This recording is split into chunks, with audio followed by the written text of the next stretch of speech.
Hi friends, welcome to Vishruta creative vlogs. ಎಲ್ಲರೂ ಹೇಗಿದ್ದೀರಾ? ನಾನು ಚೆನ್ನಾಗಿದ್ದೀನಿ, ನೀವೆಲ್ಲರೂ ಕೂಡ ಚೆನ್ನಾಗಿದ್ದೀರಾ ಅಂತ ಅಂದ್ಕೊತೀನಿ. ಸೊ ಇವತ್ತಿನ ವಿಡಿಯೋದಲ್ಲಿ ಚಿಕ್ಕ ಮಕ್ಕಳಿಗೆ ಸ್ಯಾರಿ ಡ್ರೇಪ್ನ ಯಾವ ರೀತಿ ಮಾಡಬೇಕು ಹಾಗೂ ಸಿಂಪಲ್ ಮೇಕಪ್ಪನ್ನು ನಾನು ಇವತ್ತು ನಿಮಗೆ ತೋರಿಸೋಣ ಅಂತ ಅಂದ್ಕೊಂಡಿದ್ದೀನಿ. ನನ್ನ ಮಗಳಿಗೆ ಮುಗ್ಗಿನ ಜಡೆ ಹಾಕೋಣ ಅಂತ ಹಾಕಿದ್ದೆ. ಸೊ ಹಾಗೆಯೇ ಸಿಂಪಲ್ಲಾಗಿ ಸ್ಯಾರಿ ಕೂಡ ಉಡಿಸ್ಬಿಟ್ಟು ಶೂಟ್ ಮಾಡೋಣ ಅಂತ ಹೇಳ್ಬಿಟ್ಟು ಸ್ಯಾರಿ ಕೂಡ ಡ್ರೈಪ್ ಮಾಡಿದ್ದೆ. ಸೊ ಅದನ್ನು ಇವತ್ತು ನಾನು ನಿಮ್ಮ ಜೊತೆಗೆ ತೋರಿಸ್ತಾ ಇದ್ದೀನಿ.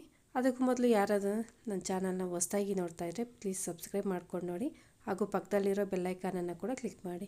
ಹಾಗೆ ಮಾಡೋದ್ರಿಂದ ನನ್ನ ಎಲ್ಲ ವೀಡಿಯೋಸ್ ನಿಮ್ಮ ಮೊಬೈಲ್ಗೆ ನೋಟಿಫಿಕೇಷನ್ ಬರುತ್ತೆ. ಓಕೆ ಫ್ರೆಂಡ್ಸ್, ಹಾಗಾದರೆ ಸಿಂಪಲ್ಲಾಗಿ ಯಾವ ರೀತಿ ನಾನು ಮೇಕಪ್ ಮಾಡಿದೆ ಹಾಗೂ ಸ್ಯಾರಿನ ಯಾವ ರೀತಿ ಡ್ರಾಪ್ ಮಾಡಿದ್ದೀನಿ ಅನ್ನೋದನ್ನು ಕೂಡ ಇವತ್ತು ತೋರಿಸ್ತೀನಿ, ನೋಡೋಣ ಬನ್ನಿ. ಮೊದಲಿಗೆ ಸಿಂಪಲ್ಲಾಗಿ ನಾನು ಮನೆಯಲ್ಲಿ ಇರೋವಂತಹ ಪ್ರಾಡಕ್ಟ್ಸನ್ನೇ ಬಳಸ್ಕೊಂಡು ಮೇಕಪ್ಪನ್ನು ಮಾಡ್ತಾಯಿದ್ದೀವಿ. ಫಸ್ಟ್ ನಾನು ಸ್ವಲ್ಪ ರೋಸ್ ವಾಟ್ರನ್ನ ಸ್ಪ್ರೇ ಮಾಡಿಬಿಟ್ಟು ಅದನ್ನು ನೀಟಾಗಿ ಅಪ್ಲೈ ಮಾಡಿದ್ಮೇಲೆ ಸ್ವಲ್ಪ ಡ್ರೈ ಆದಮೇಲೆ ಫೇರ್ ಆ್ಯಂಡ್ ಲವ್ಲಿನೇ ಇಲ್ಲಿ ನಾನು ಹಾಕ್ತಾಯಿರೋದು. ಯಾವುದೇ ಫೌಂಡೇಶನ್ನು ಹಾಕ್ತಾಯಿಲ್ಲ. ಅದಕ್ಕೂ ಮೊದಲು ಸ್ವಲ್ಪ ಅಲೋವೆರಾ ಜೆಲ್ಲನ್ನು ಅಪ್ಲೈ ಮಾಡ್ತಾಯಿದ್ದೀನಿ. ಮಾಯ್ಶ್ಚರೈಸರ್ಗೆ ನಾನಿಲ್ಲಿ ಅಲೋವೆರಾ ಜೆಲ್ಲನ್ನು ಯೂಸ್ ಮಾಡ್ತಾಯಿದ್ದೀವಿ. ಮೇಕಪ್ ಮಾಡ್ತಾಯಿರೋದು ನನ್ನ ದೊಡ್ಡ ಮಗಳೇ. ಸೊ ಅವಳಿಗೆ ಗೊತ್ತಿರೋ ಥರ ಅವಳು ಈ ರೀತಿ ಮಾಡ್ತಿದ್ದಾಳೆ. ಅದನ್ನು ನಾನಿವತ್ತು ನಿಮ್ಮ ಜೊತೆಗೆ ಶೇರ್ ಮಾಡ್ತಾಯಿದ್ದೀನಿ. ರೋಸ್ ವಾಟರ್ ಆದಮೇಲೆ ಸ್ವಲ್ಪ ಅಲೋವೆರಾ ಜೆಲ್ಲನ್ನು ಮಾಯ್ಶ್ಚರ್ಗೆ ನಾನಿಲ್ಲಿ ಯೂಸ್ ಮಾಡ್ತಾಯಿದ್ದೀನಿ. ನಂತರ ಫೇರ್ ಆ್ಯಂಡ್ ಲವ್ಲಿನ ತಗೊಂಡು ಅದನ್ನು ಬ್ಲೆಂಡರಲ್ಲೇ ಬ್ಲೆಂಡ್ ಮಾಡ್ಕೊತಾ ಇದ್ದೀನಿ. ನಾವು ಫೇರ್ ಆ್ಯಂಡ್ ಲವ್ಲಿ ಕೂಡ ಬ್ಲೆಂಡರಲ್ಲಿ ಬ್ಲೆಂಡ್ ಮಾಡೋದ್ರಿಂದ ಫಿನಿಶಿಂಗ್ ಅನ್ನೋದು ತುಂಬಾ ಚೆನ್ನಾಗಿ ಕಾಣಿಸುತ್ತೆ. ನಾನಿಲ್ಲಿ ಯಾವುದೇ ಫೌಂಡೇಶನ್ನು ಬಳಸ್ತಾ ಇಲ್ಲ, ಮಕ್ಕಳಿಗೆ ಅವಶ್ಯಕತೆ ಕೂಡ ಇಲ್ಲ. ಈಗಲಿಂದನೇ ಅವೆಲ್ಲ ಬೇಡ ಅಂತೇಳ್ಬಿಟ್ಟು ನಾನು ತಂದಿಟ್ಟು ಕೂಡ ಇಲ್ಲ, ಯಾವುದು ನಾನು ಬಳಸಲ್ಲ, ಹಾಗಾಗಿ ಮನೆಯಲ್ಲಿ ಕೂಡ ತಂದಿಟ್ಟಿಲ್ಲ. ಸೊ ಇಲ್ಲಿ ನಾನು ಫೇರ್ ಆ್ಯಂಡ್ ಲವ್ಲಿನೇ ಬಳಸ್ತಾ ಇದ್ದೀನಿ. ಫೇರ್ ಆ್ಯಂಡ್ ಲವ್ಲಿನ ನೀಟಾಗಿ ರೀತಿ ಮೊದಲು ಅಪ್ಲೈ ಮಾಡಿಕೊಂಡು ಟ್ಯಾಪ್ ಮಾಡೋ ಥರ ಈ ಬ್ಲೆಂಡರಿಂದ ಬ್ಲೆಂಡ್ ಮಾಡ್ಕೋಬೇಕು. ಅವಳಿಗೆ ಕತ್ತಿಗೆ ಹಾಕೋಕ್ಕೂ ಗೊತ್ತಿಲ್ಲ, ಕಿವಿಗೆ ಹಾಕೋಕ್ಕೂ ಗೊತ್ತಿಲ್ಲ, ಕಿವಿಗೂ ಕತ್ತಿಗೆ ಹಾಕಿಲ್ಲ. ಅವರೇ ಮಾಡ್ಕೊತಾಯಿದ್ರು, ನಾನು ನೋಡಲಿಲ್ಲ. ಸೊ ಹಾಗಾಗಿ ನಾನು ಗಮನಿಸಲಿಲ್ಲ. ನಾವು ಮೇಕಪ್ ಮಾಡ್ಕೋಬೇಕಾದ್ರೆ ಕಿವಿಗೂ ಕತ್ತಿಗೂ ಕೂಡ ಸೇಮ್ ಅದೇ ರೀತಿ ಪ್ರಾಡಕ್ಟ್ಸನ್ನು ಅಪ್ಲೈ ಮಾಡಿಕೊಂಡು ಮಾಡ್ಕೋಬೇಕು. ನಂತರ ಕಲರ್ ಕರೆಕ್ಟರ್ ಇತ್ತು ಮನೆಯಲ್ಲಿ. ಸೊ ಅದನ್ನೇ ಅದರಲ್ಲಿರೋದೆಲ್ಲ ಕೂಡ ಅವಳು ಹಾಕ್ಕೊತಿದ್ದಾಳೆ. ನಮಗೆ ಯಾವುದು ಪರ್ಫೆಕ್ಟಾಗಿ ಚೂಸ್ ಆಗುತ್ತೋ ಅದನ್ನು ನಾವು ನೋಡ್ಕೊಂಡು ಇಲ್ಲಿ ಯೂಸ್ ಮಾಡಬೇಕಾಗತ್ತೆ. ಅದನ್ನು ಕೂಡ ಅವಳು ಅಪ್ಲೈ ಮಾಡಿಕೊಂಡು, ಫೌಂಡೇಶನ್ ಇರಲಿಲ್ಲ ಅಲ್ವಾ, ಹಾಗಾಗಿ ಇದನ್ನೇ ಸ್ವಲ್ಪ ಜಾಸ್ತಿನೇ ಅಪ್ಲೈ ಮಾಡ್ತಿದ್ದಾಳೆ ಅವಳು. ಅದನ್ನೇ ಹಾಕ್ಕೊಂಡು ನೀಟಾಗಿ ಬ್ಲೆಂಡ್ ಮಾಡ್ಕೋಬೇಕು. ಕಲರ್ ಕರೆಕ್ಟರ್ನ ನಮಗೆ ಎಲ್ಲೆಲ್ಲಿ ಬೇಕೋ ಅಲ್ಲಿ ಹಚ್ಕೊಂಡು ನೀಟಾಗಿ ಅದನ್ನು ಕೂಡ ಈ ರೀತಿ ಬ್ಲೆಂಡ್ ಮಾಡ್ಕೋಬೇಕು. ನಾನು ಸ್ವಲ್ಪ ಫಾಸ್ಟ್ ಮೋಡಲ್ಲೇ ಇಟ್ಟಿರೋದ್ರಿಂದ ನಮಗೆ ಆ ರೀತಿ ಕಾಣಿಸ್ತಾ ಇದೆ. ನಾವು ನಿಧಾನಕ್ಕೇ ಟ್ಯಾಪ್ ಮಾಡ್ತಾ ನೀಟಾಗಿ ಬ್ಲೆಂಡ್ ಮಾಡಿಕೊಂಡ್ರೆ ಫಿನಿಶಿಂಗ್ ಕೂಡ ಚೆನ್ನಾಗಿ ಬರುತ್ತೆ. ಫೌಂಡೇಶನ್ ಯೂಸ್ ಮಾಡಿದ್ರೂ ಕೂಡ ಚೆನ್ನಾಗಿರುತ್ತೆ. ನಾವು ಫೌಂಡೇಶನ್ ಏನು ಇಲ್ಲಿ ಬಳಸ್ತಾ ಇಲ್ಲ. ಸೊ ಇರೋದ್ರಲ್ಲೇ ಈ ರೀತಿ ಸಿಂಪಲ್ಲಾಗಿ ಮೇಕಪ್ಪನ್ನು ಮಾಡ್ತಾಯಿದ್ದೀನಿ. ಅದನ್ನು ಅಪ್ಲೈ ಮಾಡಿದ್ಮೇಲೆ ನೆಕ್ಸ್ಟು ಇಲ್ಲಿ ನಾನು ಪೌಡರ್ನ ಹಾಕ್ತಾಯಿದ್ದೀನಿ. ಪೌಡರ್ ಬಂದುಬಿಟ್ಟು ರೋಸ್ ಪೌಡರು. ನೀವು ಯಾವ ಪೌಡರ್ ಬೇಕೋ ಅದನ್ನು ಇಲ್ಲಿ ಬಳಸ್ಕೋಬೋದು, ಆ ರೀತಿ ಮೇಕಪ್ಪನ್ನು ಮಾಡ್ಕೋಬೋದು. ನಾನಿಲ್ಲಿ ರೋಸ್ ಪೌಡರ್ನ ಹಾಕ್ತಾಯಿದ್ದೀನಿ. ಲ್ಯಾಕ್ಮಿದು ಪೌಡರ್ನ ಹಾಕಿದ್ಮೇಲೆ ಕಣ್ಣಿಗೆ ನೋಡಿ ಅವಳು ಜಾಸ್ತಿ ಹಚ್ಚಿಬಿಟ್ಟಿದ್ದಾಳೆ.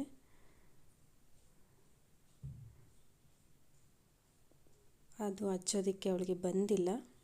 ಸೊ ಅವಳಿಗೆ ಬಂದಂಗೆ ಅವಳು ಹಚ್ಚಿದ್ದಾಳೆ. ನಂತರ ಐಬ್ರೋಸ್ನ ಲೈಟಾಗಿ ಫಿಲ್ ಮಾಡಿಕೊಂಡ್ರೆ ಸ್ವಲ್ಪ ಹೈಲೈಟಾಗಿ ಕಾಣಿಸುತ್ತೆ.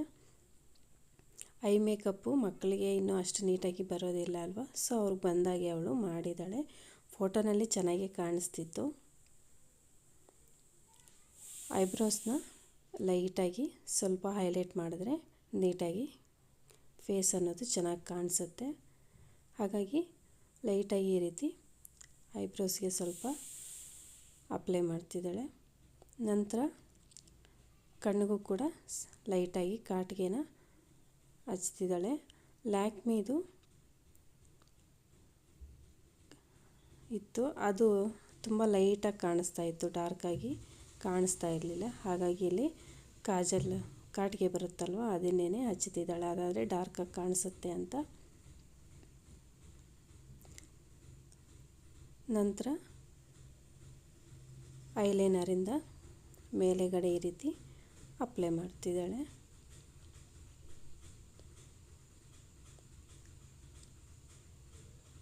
ಲೈಟಾಗಿ ನಾವು ಈ ರೀತಿ ಆ ಕಾರ್ನರ್ಸನ್ನು ಸ್ವಲ್ಪ ಹೈಲೈಟ್ ಮಾಡಿದ್ರೆ ಕಣ್ಣು ಕೂಡ ಚೆನ್ನಾಗಿ ಕಾಣಿಸುತ್ತೆ. ಎರಡೂ ಕಡೆಗೂ ಕೂಡ ಸೇಮ್ ಒಂದೇ ಥರ ಬರೋ ಥರ ಹಾಕ್ಕೋಬೇಕು. ಸೊ ಇಲ್ಲಿ ನಾವು ಪ್ರೊಫೆಷನ್ನಾಗಿ ಏನು ಮಾಡ್ತಾಯಿಲ್ಲ, ಸಿಂಪಲ್ಲಾಗಿ ನಮಗೆ ಗೊತ್ತಿರೋ ಥರ ತೋರಿಸ್ತಾ ಇದ್ದೀನಿ. ನಂತರ ಸ್ವಲ್ಪ ಲಿಪ್ ಕೇರ್ನ ಹಚ್ಬಿಟ್ಟು ಆ ನಂತರ ನಾವು ಲಿಪ್ಸ್ಟಿಕ್ಕನ್ನು ಹಚ್ಚಿದ್ರೆ ಲಿಪ್ಸ್ ಅನ್ನೋದು ನೀಟಾಗಿ ಕಾಣಿಸುತ್ತೆ. ಲಿಪ್ ಕೇರ್ ಹಚ್ಚಿದ್ರೆ ಸ್ವಲ್ಪ ಡ್ರೈ ಆಗಿರುತ್ತಲ್ವ ಲಿಪ್ಸು, ಆಗ ನೀಟಾಗಿ ಬರೋದಿಲ್ಲ. ಹಾಗಾಗಿ ಲಿಪ್ ಕೇರ್ನ ಏನಾದರೂ ವ್ಯಾಸ್ಲೈನೋ ಲಿಪ್ ಕೇರೋ ಯಾವುದಾದ್ರೂ ಹಚ್ಬಿಟ್ಟು ನಂತರ ಲಿಪ್ಸ್ಟಿಕ್ನ ಹಚ್ಚಬೇಕು. ಲಿಪ್ಸ್ಟಿಕ್ ಎಲ್ಲ ಹಚ್ಚಿದ್ಮೇಲೆ ಯಾವುದಾದ್ರೂ ಒಂದು ಬಿಂದಿನ ಇಟ್ಟರೆ ಫಿನಿಶ್ ಆಗುತ್ತೆ.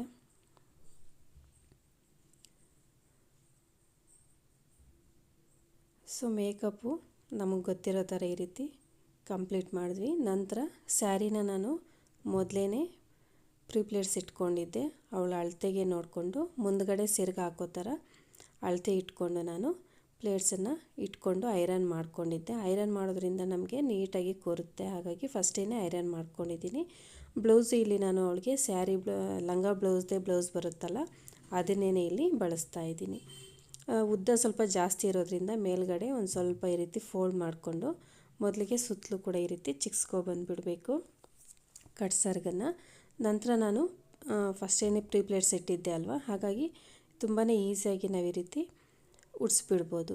ಆಲ್ರೆಡಿ ನಾನು ನೋಡಿ ಸೆರ್ಗುಗೂ ಕೂಡ ಪ್ಲೇಟ್ಸನ್ನು ಇಟ್ಟಿದ್ದು ಐರನ್ ಮಾಡ್ಕೊಂಡಿದ್ದೀನಿ. ನೆರಿಗೆ ಕೂಡ ಆಲ್ರೆಡಿ ಇಟ್ಕೊಂಡು ಐರನನ್ನು ಮಾಡ್ಕೊಂಡಿದ್ದೀನಿ. ಐರನ್ ಮಾಡೋದ್ರಿಂದ ಅಷ್ಟು ನೀಟಾಗಿ ಕೂರುತ್ತೆ. ನಾವು ಯಾರಿಗೇ ಆಗಲಿ ಐರನ್ ಮಾಡ್ಕೊಂಡು ಇಟ್ಕೊಂಡ್ರೆ ಫಸ್ಟೇ ಉಟ್ಕೊಳ್ಳೋದಕ್ಕೂ ಈಸಿ ಆಗುತ್ತೆ. ನಂತರ ಬೇಗ ಕೂಡ ಉಟ್ಕೋಬೋದು, ಅಷ್ಟೇ ನೀಟಾಗಿ ಕೂಡ ಕೂರುತ್ತೆ. ಇದು ಸ್ಯಾರಿ ಸ್ವಲ್ಪ ಇದು ರೇಷ್ಮೆ ಸೀರೆ, ಹಾಗಾಗಿ ಸ್ವಲ್ಪ ಉದ್ದನೇ ಇರುತ್ತೆ ಅಲ್ವಾ. ನಾರ್ಮಲ್ ಸ್ಯಾರಿಗಿಂತ ಒಂಚೂರು ಉದ್ದನೇ ಇತ್ತು. ಹಾಗಾಗಿ ಫಸ್ಟು ನಾನು ಪ್ಲೇಟ್ ಇಟ್ಕೊಂಡು ಮೇಲೆಗಡೆ ಮಾತ್ರ ಪಿನ್ ಹಾಕಿ ಐರನ್ ಮಾಡಿದ್ದೆ. ನಂತರ ಅವಳು ಲೆಂತ್ಗೆ ಎಷ್ಟಕ್ಕೆ ಬೇಕೋ ಅಷ್ಟಕ್ಕೆ ನೋಡಿಕೊಂಡು ಅಲ್ಲಿಗೆ ಇನ್ನೊಂದು ಪಿನ್ನನ್ನು ಹಾಕ್ತಾಯಿದ್ದೀನಿ. ಮುಂದ್ಗಡೆಗೆ ಎಷ್ಟು ಬೇಕಂತ ಮೊದಲೇ ಬಿಟ್ಟು ನಂತರ ನೀಟಾಗಿ ಈ ರೀತಿ ಸೆಕ್ಯೂರ್ ಮಾಡಿದ್ರೆ ನೀಟಾಗಿ ಕಾಣಿಸುತ್ತೆ. ಇಲ್ಲಿ ಸ್ವಲ್ಪ ಜಾಸ್ತಿನೇ ಒಳಗಡೆಗೆ ಫೋಲ್ಡ್ ಮಾಡಬೇಕಾಯಿತು, ಮಕ್ಕಳಿಗಾಗಿರೋದ್ರಿಂದ. ಇನ್ನೂ ಚಿಕ್ಕ ಮಕ್ಕಳಿಗಂದರೆ ಇನ್ನೂ ಸ್ವಲ್ಪ ಕಷ್ಟನೇ ಆಗುತ್ತೆ ನಾವು ಸ್ಯಾರಿ ಉಡಿಸೋದಕ್ಕೆ.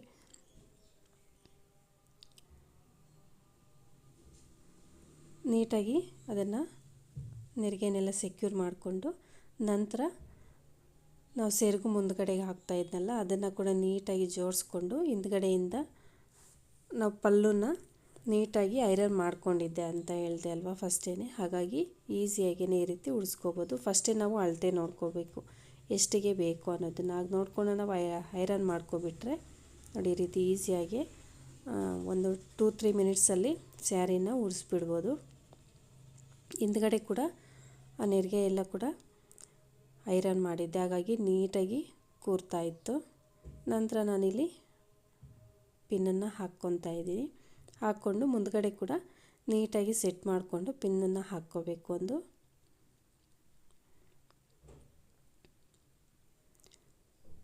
ಫಸ್ಟ್ ಪ್ಲೇಟನ್ನು ತಗೊಂಡು ನೀಟಾಗಿ ರೀತಿ ಸೆಟ್ ಮಾಡಿಕೊಂಡು ಅದಕ್ಕೆ ಫಸ್ಟ್ ಒಂದು ಪಿನ್ನನ್ನು ಹಾಕ್ಕೊಬಿಡ್ತೀನಿ.